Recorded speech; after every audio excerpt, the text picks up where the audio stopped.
అఖిల భారత వ్యవసాయ కార్మిక సంఘం 8వ జాతీయ మహాసభలు నేటి నుంచి 4 రోజుల పాటు వరంగల్లో నిర్వహించనున్నారు. ఆగస్టు 2 వరకు జరిగే ఈ సభలకు వివిధ రాష్ట్రాల నుంచి 1000 మంది ప్రతినిధులు హాజరు కానున్నారు. ఆంధ్రప్రదేశ్, తెలంగాణ రాష్ట్రాల నేతలు ఉమ్మడిగా సభలను నిర్వహించనున్నారు. ఆజం జాహీ మిల్స్ గ్రౌండ్ లో బహిరంగ సభ నిర్వహించనున్నట్లు కార్మిక నేతలు వరంగల్లో వెల్లడించారు. ముఖ్య అతిథిగా త్రిపుర సీఎం మాణిక్ సర్కార్, వ్యకాస జాతీయ కార్యదర్శి ఏ విజయరాఘవన్, మాజీ MLA Paturu Ramaiah, CPM politburo సభ్యుడు బివి రాఘవులు, మల్లు స్వరాజ్యం, తెలంగాణ రాష్ట్ర కార్యదర్శి తమ్మినేని వీరభద్రం హాజరు కానున్నారు.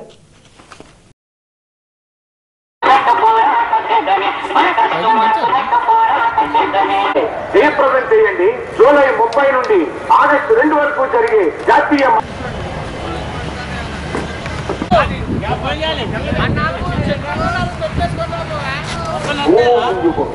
గ్రామీణ ప్రాంతాల్లో దోపిడీ రకరకాలుగా సాగుతుంది.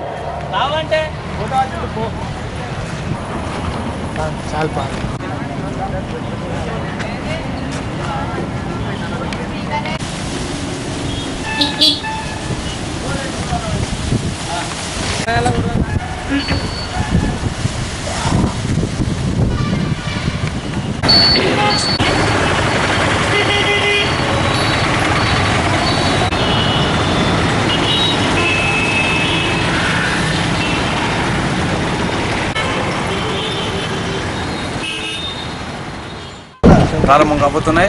ఈరోజు వరంగల్ నగరంలో 4 రోజుల పాటు వ్యవసాయ కార్మిక సంఘం జాతీయ మహాసభల్ని నిర్వహిస్తూ ఉన్నామని చెప్పంటే తెలంగాణ ప్రాంతంలో వరంగల్ జిల్లాలో పౌరుగడ్డ మీద ఈరోజు వరంగల్ నగరంలో ఈరోజు వ్యవసాయ కార్మిక సంఘానికి సంబంధించిన పలు అంశాలు చర్చించబోతా ఉన్నారు. వరంగల్ మహాసభలో ప్రధానంగా భూమి కోసం, ముక్తి కోసం తెలంగాణ రైతాంగ సాయుధ పోరాటంలో చేసిన పోరాటాలని స్మరించుకుంటూ ఈరోజు వ్యవసాయ రంగాన్ని కాపాడాలని, దాంతోపాటు ఉపాధి పనిని పరిరక్షించాలని చెప్పని, దాంతోపాటు ఉపాధి హామీ కార్మికులందరూ కూడా 200 పనిని కల్పించాలని చెప్పని, ఇట్లాంటి పలు అంశాలతోటి నిరుపేదలందరూ కూడా భూమి పంపిణీ చేయాలని చెప్పిన అంశాలతోటి ఈరోజు మహాసభలో చర్చించబోతాం.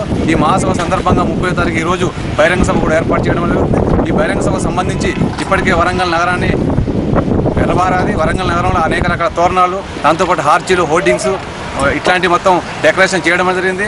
10 లక్షల కరపత్రాలు, వరంగల్ జిల్లా మొత్తం మీద 10 లక్షల కరపత్రాలు, 5000 బ్యానర్లు, ఇట్లాంటి ప్రచారం కూడా ముమ్మరం కొనసాగుతుంది. 20 జీప్ జాతలు కూడా వరంగల్ జిల్లా మొత్తం కూడా తిరిగి ప్రచారం చేశారు. ఈ మహాసభ బహిరంగ సభకు కానీ, మహాసభకు కానీ గ్రామీణ ప్రాంతాల్లో ఉండబడే వ్యవసాయ కార్మికులు, ఉపాధి హామీ కార్మికులు మొత్తం కూడా ఈ మహాసభ మా వంతు మహాసభ కనుక ఈ మహాసభను విజయవంతం చేయాలని చెప్పంటే మా వంతు ఆర్థిక సహాయం చేస్తూ దాంతోపాటు ఈ బహిరంగ సభను కూడా విజయవంతం చేస్తామని చెప్పిన లక్ష్యంతో ఈరోజు కార్మికులు కూడా పెద్ద ఎత్తున తరలి వస్తూ ఉన్నారు. ఇప్పటికే వరంగల్ నగరం ఎక్కడ చూసినా పబ్లిక్ మయంగా మారింది. లక్షలాది మందితోటి ఈరోజు బహిరంగ సభ జరుగుతుంది. ఈ బహిరంగ సభకి త్రిపుర ముఖ్యమంత్రి మాణిక్ సర్కార్ గారు రాబోతున్నారు. అట్లాంటి ముఖ్యమంత్రి ఆ రాష్ట్రంలో ఉండబడే సమస్యలన్నింటినీ కూడా చర్చించి ఈ దేశంలో ఉండబడే అన్ని రాష్ట్రాలు కూడా సందిగ్ధాన్ని ఇచ్చేందుకు, సందేశం ఇచ్చేందుకు ఈరోజు రాబోతున్నారు. కనుక కార్మికులు, వ్యాపార వర్గం అందరూ కూడా ఈ బహిరంగ సభను